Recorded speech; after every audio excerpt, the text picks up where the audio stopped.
Bismillahirrahmanirrahim. Oke semua, assalamualaikum warahmatullahi wabarakatuh. Selamat datang kembali di Astra Jingga MP. Apa kabar kalian semua? Gue harap kalian semua baik aja, dan gue pun alhamdulillah baik-baik aja ya. Jadi ini gue iseng aja sih, jalan-jalan sore gitu kan. Nggak iseng sebenarnya, ada yang pada sesuatu yang pengen gue beli gitu. Jadi gue reading dan ya mungkin sekalian aja gue bikin vlog gitu, ya nggak? Sebenarnya gue nggak ada yang mau gue bahas kali ini sih, cuma ya kita ngobrol-ngobrol dikit-dikit aja lah.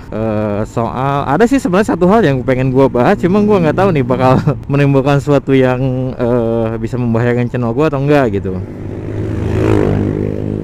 Wush, WR bukan tuh, cakep bener tuh super motor. Oke, yang apa yang bakal gue omongin kali itu soal media ya, media online, media berita lah intinya kayak gitu. Yang menurut gue tuh kayak cukup membagongkan gitu dalam membuat artikel di zaman sekarang gitu. Oke, langsung aja gua bakal ambil contoh dari kasus tragedi kecelakaan pesawat gitu. Di saat apa ya, keluarga korban berduka, gua pun berduka gitu, karena gua nggak mau ada kecelakaan seperti itu lagi gitu. Gua benar-benar nggak mau ada kecelakaan seperti itu gitu, karena korbannya banyak dan ya kesedihan lah, muncul kesedihan. Gua nggak suka kayak gitu, gua nggak mau. Dan yang membagongkannya tuh, lu kalau lihat berita-berita online entah dari berbentuk sosial media ataupun website gitu, dan bahkan YouTube pun, yang membagongkan tuh kayak mereka bikin berita, bikin artikel, entah video atau artikel, kenapa selalu dihubung-hubungkan tuh dengan ramalan dan ramalan yang menganjing-anjingkan gitu. Kenapa gitu? Orang tuh lagi berduka gitu.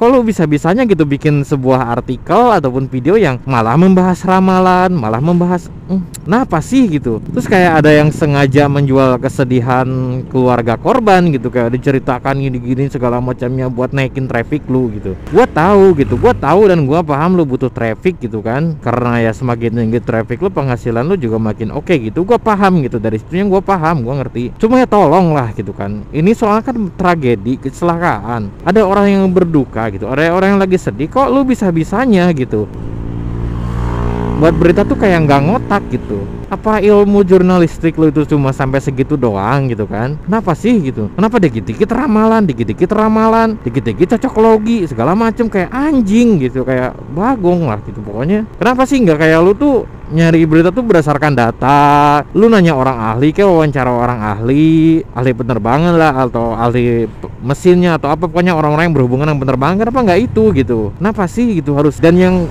inilah anjing, gua udah nggak ngerti sebenarnya sama media sekarang tuh, kayak maunya gimana sih gitu kan. Anjing banget, parah sih. Maksudnya tuh tolong lah gitu, orang tuh lagi berduka, orang tuh lagi bersedih. Kenapa sih? Kenapa nggak nanti aja gitu? Kenapa harus hari itu juga dihubungkan dengan lamaran gitu? Kan anjing gitu. Dan itu tuh kayak jadi trending di YouTube gitu. Dan setiap gua nyari berita, yang muncul tuh itu gitu, kayak ramalan-ramalan ini, berita ramalan-ramalan itu yang muncul tuh. Kalau gua searching di browser atau gua buka itu tuh munculnya tuh itu gitu. Nah apa sih gitu kan? Gua udah nggak ngerti anjing, gua udah nggak paham itu. Tolonglah gitu kan, jurnalistik lu dibenerin gitu kan. Gak pantas anjing disebut jurnalistik kalau kayak gitu, sumpah beneran. Kesel gue liatnya. Ya gue gini loh, ya gue ngebayangin kalau gue di posisi keluarga korban gitu kan, terus lihat berita kok isinya ini mulu sih, kayak ramalan terus gitu kan, kayak cocok logi terus. Kenapa sih gitu kan? Orang lagi berduka gitu, tolonglah gitu kan. Anjing emang. Udahlah guys, gue udah keburu kesal juga, dan gak mungkin juga gue ngelanjutin video ini, dan bahaya juga kalau sampai apa yang di otak gue keluar semua. Oke, see you next time, stay safe, bye.